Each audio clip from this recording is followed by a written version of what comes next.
I'm Erin McCullough. I work at Pickering Associates, and I am the Integrated Marketing Department Chair.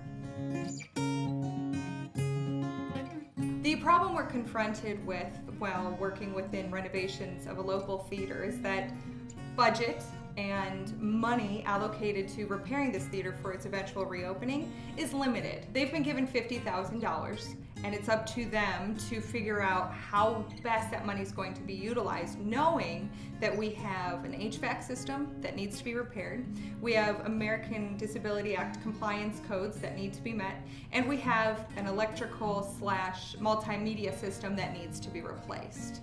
Problem here being, which one do you do and how do you get the most bang for your buck to make sure that when that theater opens, everything's in tip-top shape.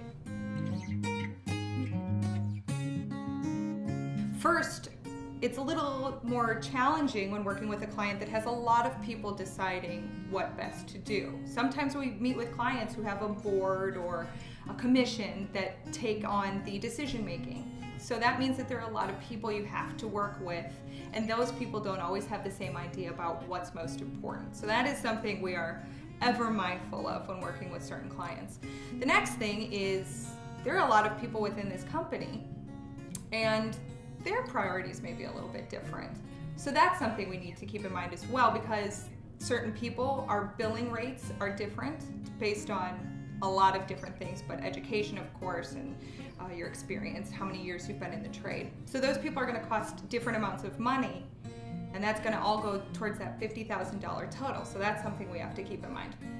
Certainly, especially since the ADA compliance is something that is non-negotiable on so many levels, accessibility is a main thing with this project. And certainly when the structure we're working with is a little bit older, it wasn't a concern. So structures built in the 50s are absolutely nowhere near what we need them to be today. So that's something we have to consider as well.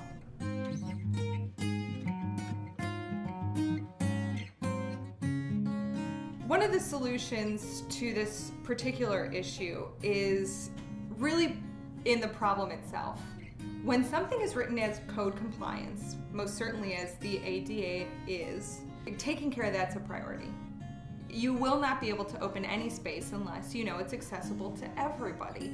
So doing anything before you do that is kind of a non-starter. Why would you replace the multimedia pieces if you're not going to be able to open, because not everybody's going to be able to enjoy what you're offering? The same goes actually for the HVAC system that needs to be replaced. If I'm popping popcorn in a theater, but there's no ventilation and I burn it, we've got a really big issue on our hands. So these are two very important things that need to be taken care of almost immediately before you can really even get to the fun stuff, which is the audio-visual stuff. We need a new big screen, we need new sound, which is great, and certainly if you want people to enjoy your experience, it's a major part of it, but you've got to take care of things that are code first and foremost.